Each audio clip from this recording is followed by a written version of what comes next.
Hello చిట్టి పిల్లలు, ఈరోజు స్టోరీ చూద్దామా? నా బనానాస్ ఏమైపోయాయి. నేను బనానాస్ కనిపెడతాను. కోయ్ కోయ్ కోయ్ కోయ్ కోయ్ కోయ్ కోయ్ కోయ్ కోయ్ కోయ్. ఏయ్, నువ్వు తీసేవా? నా దగ్గర ఇవే ఉన్నాయి. ఓకే, అక్కడ ఏదో సౌండ్ వస్తుంది, వెళ్దామా? నువ్వు కాదులే, నువ్వు గుడ్ గర్ల్, నువ్వు కాదులే. హుయ్ హుయ్ హుయ్.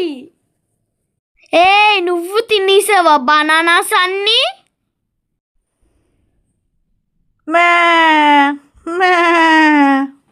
అయితే మన banana friends. Okay, hurray. Case closed. Hurray. Hello చిట్టి పిల్లల ఛానల్కి లైక్, షేర్, సబ్స్క్రైబ్ చేసుకోండి.